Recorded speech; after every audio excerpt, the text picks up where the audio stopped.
Hey, it's me, Vicky Marie, and good morning, good afternoon, or good evening, wherever you are in this crazy world we're living in. So, I hope you're all well. I'm in Spain, as you know, today. It's a lovely day. It's 21 degrees, few clouds, but nothing spectacular. Lovely day. Now, I know if you're in the UK, are you suffering from Storm Bert? You've got terrible snow there, haven't you? And stuff like that, from what I can gather. Let me just have a look. Let me just show anybody who doesn't know what the weather is like in the UK at the moment, or in parts of it anyway. And then I was talking to somebody on email this morning who's in Australia, and they were saying that in Australia they're having a heat wave. So anyway, wherever you are, let me know what your weather's like. Seems like, we've got some, because we have viewers, don't we, part of this community all over the world. Literally, it seems like, depending on how lucky you are, where you are, what your weather's like. Of course, we had bad weather in Spain a few weeks ago, but at the moment, the weather's okay. So anyway, here are some of the keyed in Storm Burr into the X platform, the Twitter, as was Twitter, and some of the videos that are coming up. You can see there's a lot of snow, isn't there? Oh, a thaw combined with Storm Burr apparently here. That reminds me of what happened in Spain. So I hope you're all okay. Everyone's laughing at the Sesame Street type thing because it's called Storm Bert. Yeah. So I hope you've all got your provisions in, get your shopping in if you have to go out. Be careful. This is supposed to be Ireland this morning. Gosh. Oh yeah, this is what I wanted to show you. Yorkshire was upgraded. Well, just overnight, the weather warning in place here in Yorkshire was upgraded from yellow to amber. So we'll get rain, snow, and sleet. And just having a look here, Ilkley is picturesque at the best of times, but you can start seeing the snow falling, and that comes with not just scenes like these, but also. I mean, it is so very pretty. It is so. It's only ever snowed once in Spain since I've been here. And, you can imagine all the Spanish were out rolling in the snow, making snowballs. When it's unusual, when it doesn't happen very often, people like it. And of course, if you don't have to go anywhere in it, and it's not the snow that's a problem, is it? It's the afterwards, like the ice and the sleet, etc., and slushy snow, and that is the worst bit. The actual thing, when it's snowing, it's normally not too bad, but of course it's dangerous because sometimes the pavements look okay if they're covered in snow, but you don't know what's underneath, do you? And the roads, of course, there'll be lots of accidents. Disruption to rail and road travel already. We've had TransPennine Express tell people using that rail network, across the north of England, to be careful and that there will be disruption to their journeys. We also understand that at Leeds Bradford Airport, there will also be disruption, while the number of road agencies are telling people not to drive unless it's absolutely essential. And I could tell you on the way up into Ilkley, it was a difficult road, and you could see people whose wheels are spinning, who are trying to get up hill roads and trying to go up inclines and already struggling with this snow. The weather warning here is in place until 12 noon. And it's already bringing with it some of the disruption you can expect, but also some of the scenes of snow, some of the issues you mentioned. Storm Bert is being called a multi-hazard event. It's a blend of weather systems, and just a multi-hazard event, a blend of weather systems in one place. We're seeing those because we're seeing a bit of rain, we're seeing a bit of sleet, and we're seeing that snow as well. Yeah, so be careful anyway. If you're anyway involved with Storm Bert or any extremes of weather, be careful. Okay, I'm going to say hello to everybody now before I start giving you an update, because the main purpose of this video is to give you an update on the Sara Sharf trial. Sarah's this little girl. Let's have a closer look at her. 10 years old, just 10 years old, abused for at least 2 years by her father. Her own father, Urfan Sharif, this absolute twonk. This is Irfan. Honestly, if anybody ever looks evil, Irfan does. You know, what a horrible, horrible man. Anyway, he's in court for her murder. Although it's thought, I don't know about the murder because he's in court anyway with the stepmother, Baynash, who's in the middle, and the uncle, Irfan's brother, Faisal. They all lived in the same house. And they've all been charged with the same thing, either murder itself or neglect, not drawing I can't remember the actual way the charges are called. But basically murder and, like neglect, if you like, or not allowing a child's death. That's it, something like that, allowing the death of a child. So it's been quite a long trial so far. It's been quite a few weeks. We've been following it. Irfan, the father, started off saying he did it when he actually, because what these people did, just to remind people who maybe don't know, when Sarah died, she just succumbed to, I think, 2 years of abuse. I think just a little body, a little spirit just gave up. She'd been abused for so long because of not been able to establish a cause of death for Sarah. I think it's just an accumulation of injuries over all that time. And they then fled, didn't they, to Pakistan with the other children, because there's 5 more children in that house. They fled to Pakistan. And then finally, the 3 of them came back. Oh, that's right. Irfan, the father, phoned the police while he was in Pakistan, told them where Sarah's body was. He'd left the keys under the mat. Big man, isn't he? Big. That was very generous of him. Anyway, left the keys under the mat so the police could go in and recover Sarah's body, which was upstairs in her little pajamas, in a bunk bed. And it's thought, Sarah was kept in nappies, soiled nappies. It's thought that the uncle Faisal jet washed her body before they redressed her in those pajamas. I mean, this is just, I don't know when I've ever heard a case that's worse than this, to be honest. And of course, it's even worse because it's her own father that was doing these things to it. So initially he claimed responsibility. Then he said, no, it was Baynash, the stepmother. She's 10 years younger than him. When she was young, she had to go into a care home because she supposedly suffered from honour violence from her family. And, her defence has made a big thing of the fact that Irfan's a lot older than her. He chose her because she was vulnerable. He's had previous girlfriends who he's basically kicked the SHIT out of. They've testified. This is Sarah's mother, Olga, who's Polish. She unfortunately did not get custody of Sarah for whatever reason, and eventually sort of lost touch and wasn't, because she has a son as well who's with Irfan as well, Sarah's full biological brother, who is now in Pakistan with the other children. So it's very, everybody's responsible in my view. The social services did not pick up. Nobody, even the neighbours and the teachers, although they reported things, I don't think they made enough fuss about it. And this was Sarah in the last period of her life, dressed in a hijab to cover up bruises, etc., which she'd never worn before. Nobody else in the family, none of the other girls in the family wore a hijab, but Sarah was wearing one.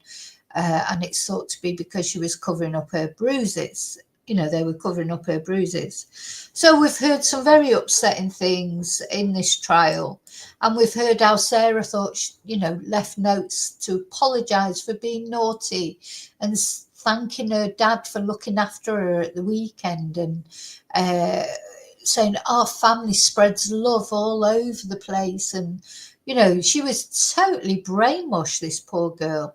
With she was treated terribly, but she seemed to think her dad was fantastic, or maybe she just felt she had to say that. So I think a lot of the time abused children don't realise that what's actually going on. So yeah, very sad story. Now it's coming. You'll be glad to hear, because although it's been important to follow this trial, because we want to see justice for Sarah, and Sarah doesn't have a voice now, so and it seems like her family didn't care about her that much. So it's important that somebody cares about what happened to Sarah, and somebody cares about what happens to the people that did it. So, of course, now Urfan has accepted responsibility, though he is saying he did not kill her. So he's accepting responsibility for beating Sarah with a cricket bat, beating her with a metal pole, tying her up, this, that, and the other. But he's not accepting responsibility for killing her, and he's not accepting responsibility for the bite mark she had on her. And to be fair, he did voluntarily give up a dental impression, as did Faisal. And the only person who would not give a dental impression was Baynash. So it seems quite likely that it was the stepmother who made the bites on Sarah. So, as I've listened to this trial, I've come to think they are all as guilty as each other. Even Faisal, because he knew what was going on. He went out and jet washed Sarah's body. I mean, it's disgusting. He deserves a strong sentence as well. So it's coming to an end, you'll be glad to hear, because, it's not been pleasant to sort of hear about it. It's not been pleasant for me to talk about it. But as I say, I still think it's important. So the prosecution has summed up, the defence have summed up. That's what we're going to look at today. And then the trial will continue, and hopefully it won't be long before a verdict comes through. So let me just say hello to everybody. Hi, Angel, my Angel Alfie. Hi, Darren. Hi, Quizzical. Hi, Kelly. Hi, Laurie. Yeah. Oh, Laurie, be careful if you have to go out. Be careful. Yeah. Yes. Pakistan, it's a sort of funny old country, really, because, there's a lot of strong women have come out of Pakistan. Leaders, like political leaders. I think most of them have been assassinated, having said that. But, it's a funny old place, because quite often in that sort of community, that culture, there is a very strong matriarchal role all the same. I suppose it's maybe as long as you stick to the role you're supposed to. I don't know. I don't know, because I don't know enough about it, and about, what it's actually like to live there. But there's no doubt in my mind that they took the other children to Pakistan so they couldn't be interviewed as either witnesses, or probably they've experienced abuse as well. Maybe not quite the same extent as Sarah, but definitely I doubt very much that they haven't received any abuse. So, if it goes like 6 months, and then maybe they'll come back then. But of course, any injuries or whatever will have cleared up by then. So I think is to do with them not being witnesses, and the fact that they've probably suffered abuse as well, I think. Anyway, so we're going to see what happened over the last couple of days, towards the end of the week, what happened. And,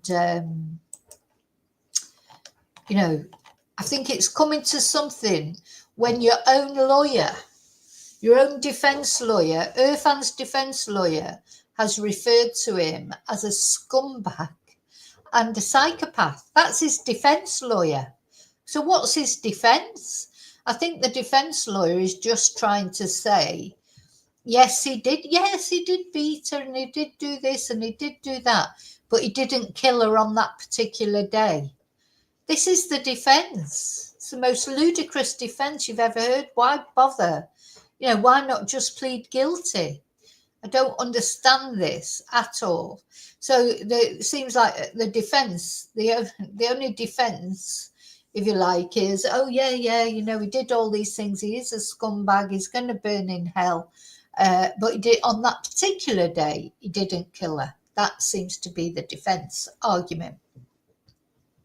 So on Friday, Naeem Mian, the barrister for Urfan Sharif, concluded his closing statement, and Caroline Carberry Casey, who's the barrister for Baynash Batul, added her closing statement. So I think we've got one more closing. They've all got separate solicitors, separate barristers.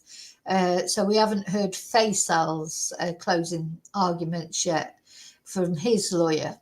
But Mr. Mian began by returning to the fact that Urfan Sharif stated he had hit Sarah twice to the abdomen with the pole on the Tuesday that she died. But he disputed the fact that this would have been a significant contributing factor to Sarah's death. So this is the pole. This is the pole that was used to beat Sarah, to hit her twice. On that day that she died, he hit her twice in the abdomen with this pole. How has he even got the cheek to plead not guilty?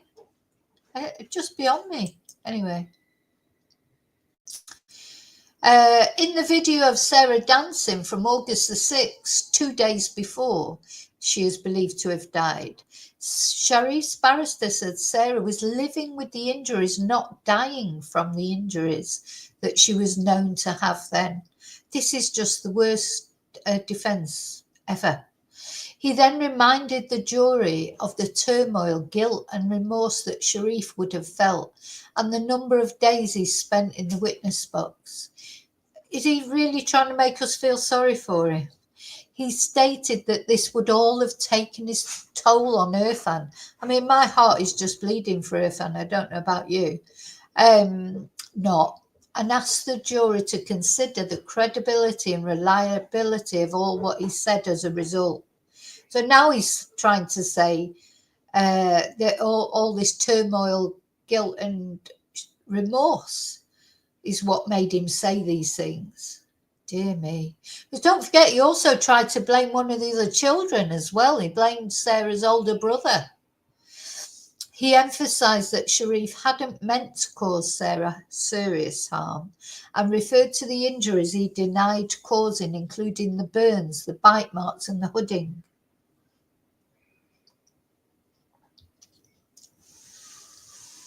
And he said, let's face it, we all know who those bite marks are from.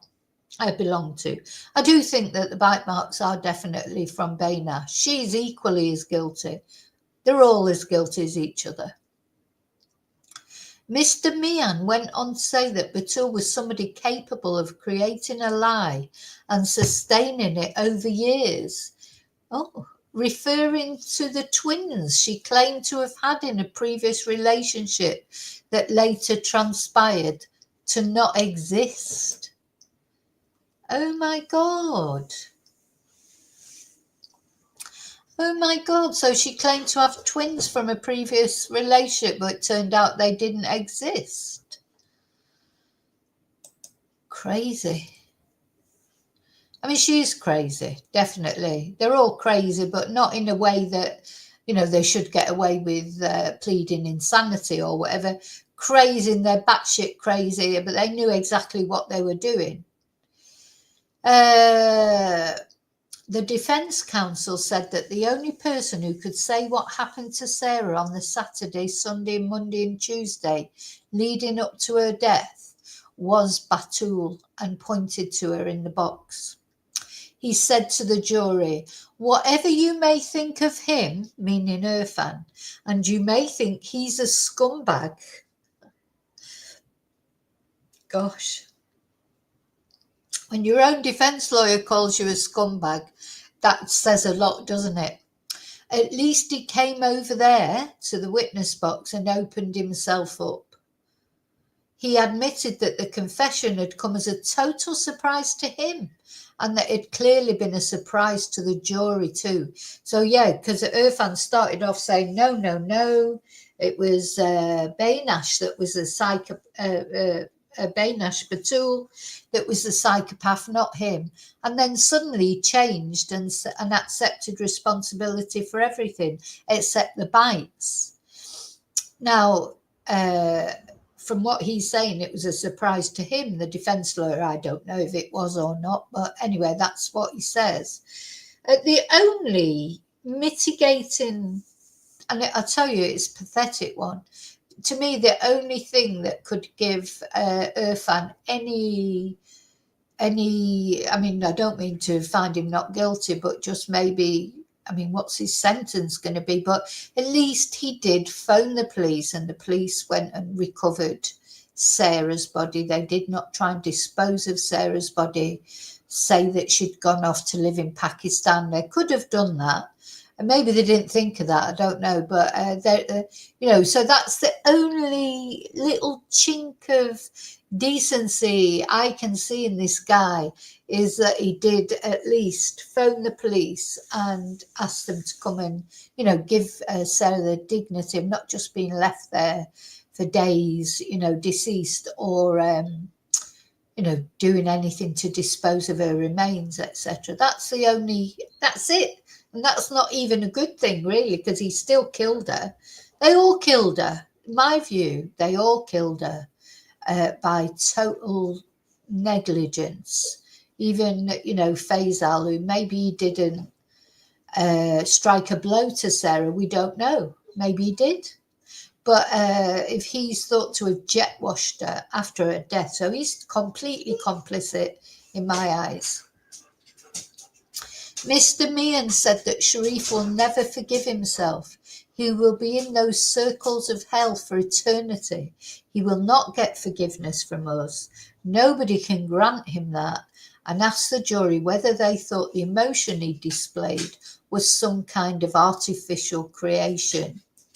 He concluded he's undoubtedly guilty of something, undoubtedly, but the question for you, members of the jury, is of what? All of it. He's guilty of all of it. But yeah, he was upset, and I think he was genuinely upset, but not for Sarah. He's upset because Sarah had the temerity to go and die, and now he knows he's in big dog doo-doo because she died. That's why he's upset. You know, he's not upset about Sarah, because if he really cared about Sarah, he wouldn't have done all the things he'd done to her. How do you do that? How do you pick up a cricket bat and hit your child with it? You know, like, how, just, you know, it's not a smack, is it? It's not losing your temper in a moment, maybe smacking the back of the legs or whatever. It's like picking up a cricket bat. Anyway, so also Baynash Batul's defence counsel summed up, and defending Batul, Miss Carberry, again, I don't know how she could defend her really, but she began her closing speech by saying that Sharif had tried to silence Sarah's spirit and boldness with his actions. I definitely think, you know, this is about the fact that Sarah was Olga's daughter. Probably, you know, she had maybe in the beginning, you know, she did have a bit of spirit. I doubt very much if she had much spirit by the end of it, personally. She said that Sharif had been a very comfortable liar in the witness box over many days, and suggested the jury may even have been taken in by his performance. I mean, he's definitely a liar. I don't even know if I believe him now. You know, because you can't believe anything this man says. He lies. Only he knows the truth. And he's got to live with it. He certainly has got to live with it, and he's got to die with it as well. He's got to face it in the next world. She reminded them that he had then desperately, implausibly backtracked after his confession. Miss Carberry said that when Sharif had described Batul as a psycho, it had all been an act, and that the dictionary definition... Hey, stop. The dictionary definition of a psychopath was a person having an egocentric personality, thinking only of oneself, with an absence of empathy and often criminal tendencies.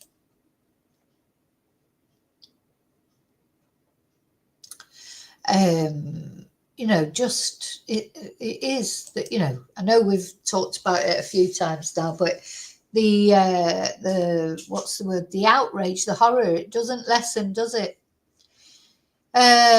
She suggested to the jury that Sharif had actually been describing himself and he was the only psychopath in the court. No, I think they're all psychopaths. All of them. So none of them cared about Sarah. Describing Sharif as a serial abuser of vulnerable women, Miss Carberry said police and social services records had showed he had also abused children in his care over many years. So how did he get custody of Sarah and her brother? This just makes me so angry. So he'd abused children in his care over many years, but he still got custody. The social services are definitely implicit in this. Miss Carberry told the jury they had been placed behind the doors of a family home where fear and violence reigned and where Urfan Sharif reigned. She accepted they hadn't heard from Batul, because don't forget Batul and Faisal, they're not giving any evidence. To me, that's suspicious as well. Why they're not speaking up on their own behalf? I mean, I'd want to, wouldn't you? If you knew you hadn't done anything, you'd want to give your evidence, have your say. They didn't want to. That says a lot to me, to be honest. She pointed out that Faisal Malik hadn't given evidence either, and he was also in the house of the day of Sarah's death. She told the jury not to jump to the conclusion that Batul's silence proved the case against her. Miss Carberry said that the jury had heard Batul's voice and seen her life unfold through the text to her sisters, and they were aware of her background through the agreed facts. Miss Carberry said that Batul was vulnerable and isolated from her family with a history of depression and self-harm. How was this girl ever placed with these people? How? When she met Sharif, who was 13 years her senior, she said that Sharif was already a serial abuser with a controlling personality and that Batul was an easy victim. Miss Carberry said that Batul had apparently told a nurse while she was pregnant that she didn't want Sharif in her life and suggested she stayed because she had no one else. Well, she had 3 children with him. 3. So maybe after the first one, when she realised she didn't want to be with him, but after another 2, why did she have another 2 children? And, there are ways of escaping and I know that it's difficult when someone's in these situations, but she said she had no one else, but she was in contact with her sisters. She had a big family. She said that the messages to her sisters, but remember, she's saying she hasn't got anybody else, but she sent all these messages to her sisters. These revealed how bleak their marriage was, and that it's a myth that it's easy to leave an abusive relationship. Miss Carberry said that Batul was isolated without support. She was an outcast from her family. Well, she was in contact with her sisters, though. Her sisters discouraged her from leaving with a stay and pray attitude. She added that Batul would regret not having left for the rest of her life, and she said of Sharif, for reasons we will never know, he loathed his daughter and he loathed his wife. It's about Olga. He hated Olga for leaving him and he took it out on Sarah. That's what I think. So the trial continues on Monday, November the 25th, when Faisal Malik's counsel will give his closing speech. Now, let's just go through what happened on Thursday. Some other facts that were given about Batul is she was convicted for theft and fraud. She stole gold jewellery from someone she was staying with, and she took out a mobile phone contract in someone else's name, and she received a conditional discharge. So she's just as bad as him. Just as bad as him, in my opinion. So the prosecution, I think I've been through the prosecution, hadn't I? I think so, yeah. But let's just read his closing speech. He said that the truth had slowly and surely begun to emerge, despite the fact that Sarah's stepmother and uncle, Baynash and Faisal, had said absolutely nothing, and her father, Irfan Sharif, had lied through his teeth. The barrister told the jury that Sarah had been brutally mistreated, abused, and subjected to violent assaults for many years, and during the last 8 months of her life, this level of violence grew to the point that it cost her her life. Let me go back. He said that Sharif had admitted some of the violence that Sarah suffered, but that it was inconceivable that one or two alone could have carried out the campaign of abuse that she went through without the complicity, participation, assistance and encouragement of the others. So the prosecutor, he wants them all to be found guilty, and so do I now as well. Mr. Jones pointed out that none of the defendants had ever reported the suffering, abuse and injuries that Sarah endured, and had in fact taken positive steps to cover it up, adding that the idea that Sarah had suffered the abuse and injuries without the knowledge of these adults was hopelessly unrealistic. Let's have a look. This is the letter, the note that Irfan left by Sarah's body. Love you, Sarah. Oh my God. Love you, Sarah. Can we read this? I killed my daughter by beating. I am running away because I am scared, but I promise that I will hand over myself and something. He went, I really think now they went to Pakistan just to get the other children there, didn't they? I think he was going to face the music probably eventually, but they went to Pakistan to see if they could get away with it. And when it all got difficult in Pakistan, he decided to come back, but of course, not with the children.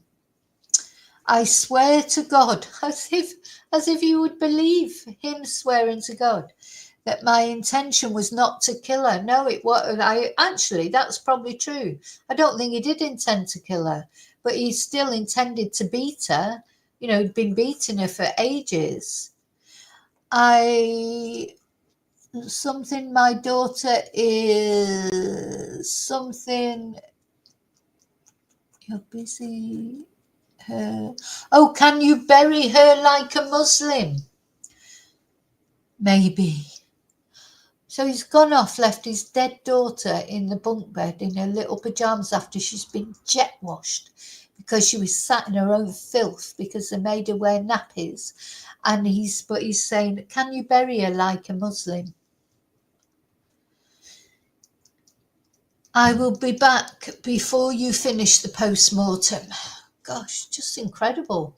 Incredible.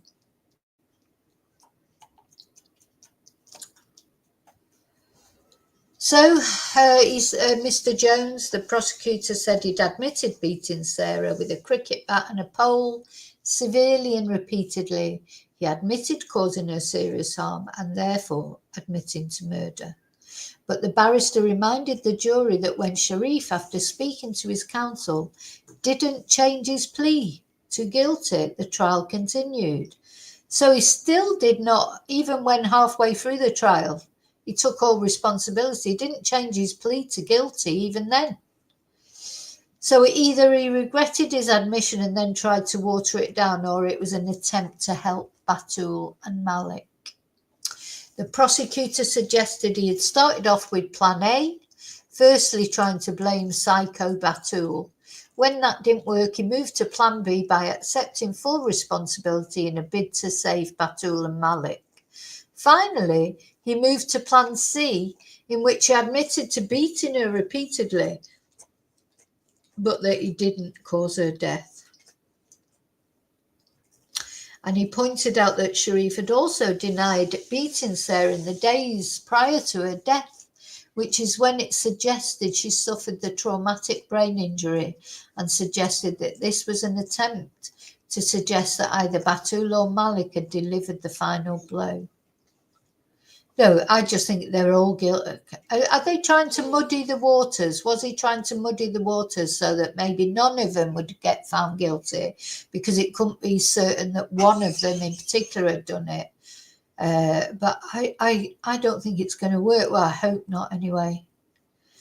He reminded the jury of the unchallenged evidence provided by Dr. Carey that said that Sarah's death was the result of complications arising from multiple injuries and neglect, and was not a result of one single injury, but the accumulative impact of all the various injuries, and that Batul and Malik had played their part in these, either by assaulting her themselves or by encouraging or assisting Sharif. He said there was nothing in the text messages sent to Batul's sisters which demonstrated any intention to stop Sharif's violence towards Sarah or asking them to report Sharif. And the barrister reminded the jury, because this barrister, the prosecution barrister, will want a guilty verdict for all of them. He reminded the jury of the evidence given by the neighbours. They said they heard Batul screaming at Sarah. They also described hearing loud smacking noises and rattling as if someone was locked in a room. He spoke about the bite marks, pointing out that Batul had refused to provide her dental impressions. That just says it all to me. And while these injuries were not fatal, they were enough to show the wider role that Batul played.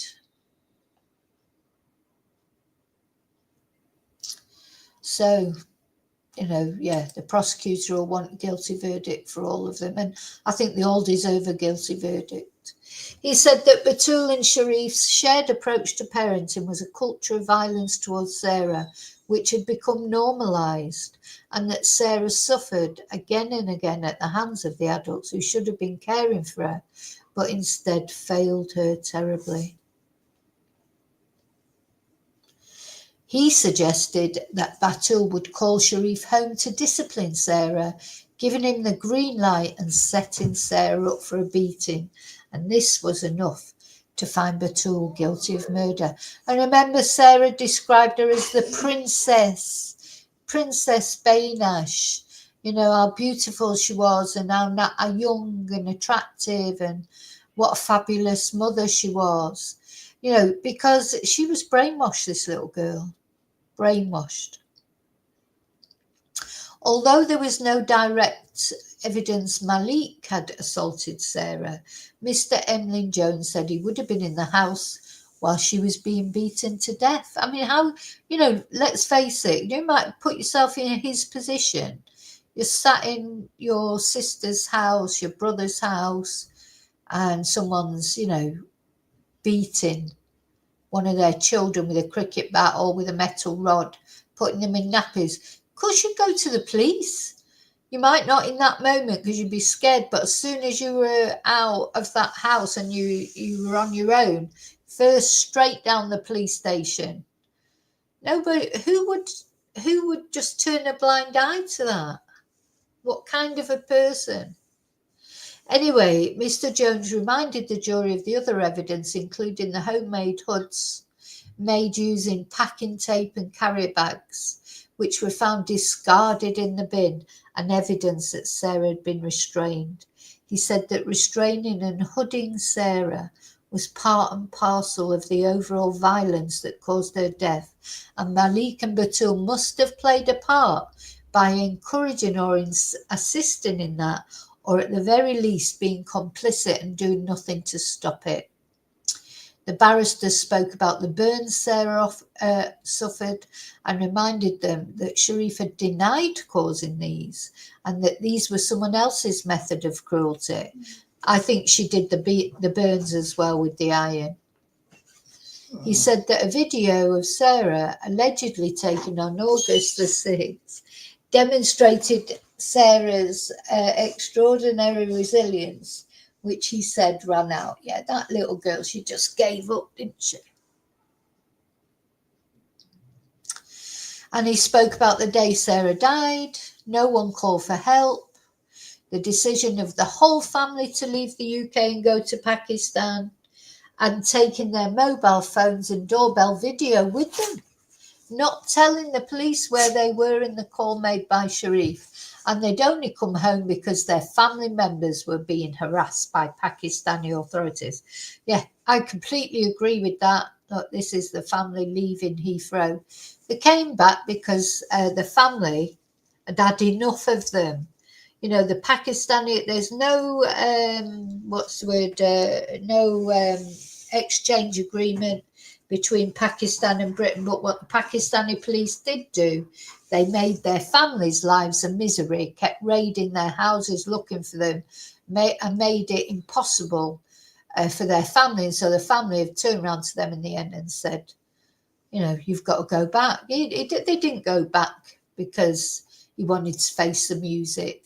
I think he went back because he couldn't stay any longer in Pakistan. And probably his family said, oh, well, we'll keep the children, but we don't want you.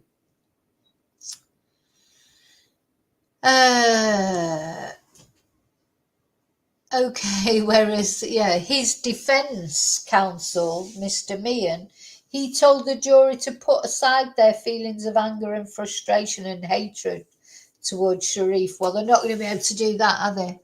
And he asked them to consider who was responsible for the traumatic brain injury. He pointed out that Sharif had taken full responsibility but wouldn't admit to the burns or the bites, and he didn't know about the hooding. Oh, come on. He accepted he'd beaten Sara with a cricket bat, but said these wounds were not fatal and they were healing. He said that Batul had not provided any explanation as to her involvement, which is true. And although Urfan had these records in the social services, none of these incidents, although he was arrested on 3 occasions, none of them resulted in any charges. So, he'd admitted to assaulting Sara, but he said he'd never hit her on the head or the face. He couldn't have inflicted the brain injury. He said that Batul was controlling and coercive, blah-de-blah-de-blah-de-blah. Anyway, they're all as bad as each other, aren't they? Definitely. So that's where we are. The trial continues. So on Monday, it'll be Faisal's turn, or he's not speaking. Faisal's and Bainash, they decided not to give evidence, didn't they? Let's just put their evil faces up again. So so Urfan is the only one who stood up and actually spoken. The other 2 have refused to get up and speak. They're obviously just hoping he'll get found guilty for everything. They'll get away with it. But at the end of the day, they're all guilty, aren't they? All of them equally, really. Because do you know what? You are equally guilty. If you watch somebody, you know, hitting someone with a cricket bat, child or otherwise, and you just stand there and watch it, you don't do anything to stop it, and you don't report it afterwards, you are equally guilty. You know, so they're all guilty. I hope that's the verdict that's come to. But anyway, so Monday they will be giving Faisal's solicitor will be giving his closing argument, or her. I'm not sure if it's a man or a woman. I'm going to light a little candle. I found a candle. I'm going to light a candle for for Sarah. I hope she's in a better place, to be honest, because how long would that have gone on for? Didn't seem like anyone was realizing what was going on. Nobody was doing anything about it. How long would she have had to put up with it? So a little candle there for Sarah. How long would she have had to put up with it? Why was nothing done? Where was her mum even? Where were the social services? Where was the school? Where were just she was let down by so many people. Sarah, little Sarah. Let's have a closer look at her. Her little angelic face, just awful, awful, awful what happened. But anyway, I think Urfan's definitely going to get found guilty, but to be honest, I'm hoping that the other two are found guilty as well. So I think we might get a verdict quite early next week, because if Monday Faisal's solicitor gonna do his closing arguments, surely it can't be long after that to get the verdict, unless there's some dispute within the jury, when they're deliberating. Let's just check again what the charges are.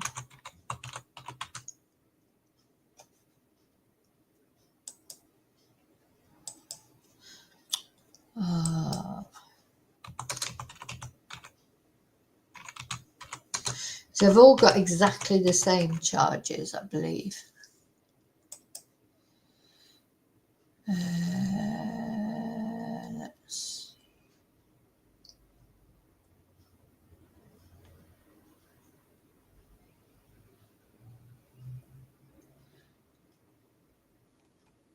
Because they're charged with various things.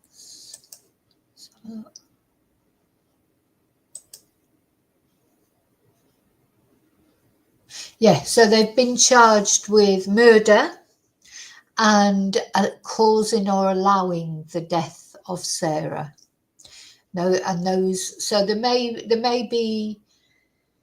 Maybe there'll be a fair amount of discussion about which one to find them guilty of, especially Faisal and Bainash. But yeah. So we'll see. I think we'll find out next week, definitely early next week, what the verdicts will be. Let's hope so. Hi, David. Have you got a note? Oh, Nightbot's here. Hi, Nightbot. Anyway, I'm just finishing now, David. It was just an update. But as I say, I'll just repeat when your own lawyer calls you a scumbag and a psychopath and says you're probably going to go to hell or whatever, it doesn't say much, does it? Hi, Wesley. Couple of latecomers. So, yeah, Monday's Faisal's, his lawyer's going to be giving the closing arguments, and then we'll see after that how long it takes for then the jury will deliberate. I think by Wednesday we'll probably have they'll probably be having I was going to say having porridge then, because I just saw David's comment. By Wednesday I think we'll have a verdict. I can't see why not, can you? Unless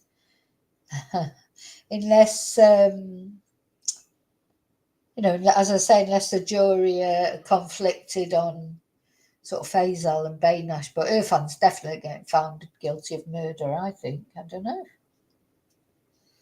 Let's hope so, Wesley. 3 life sentences. Let's definitely hope so. Okay, I'm going to go and have lunch. Now, I hope you're all going to have a great weekend. As I say, if you're in the UK or, make sure you stay safe from Storm Bert. Let me just have a little look at the news before I go off.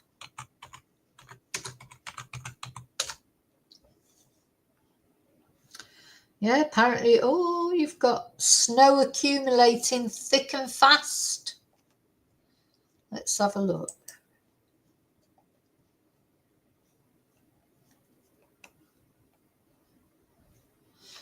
So this picture, let me just show this. This is in Stirling in Scotland. I know quite a few of my chatters are in Scotland. Yeah, so be careful if you go out anywhere. Be careful. Try not to go out if you can avoid it, of course. Yeah, stay safe, everybody, and I will see you really soon in the next video. Prayers for Sarah and prayers that they all get found guilty. Take care. See you really soon in the next video.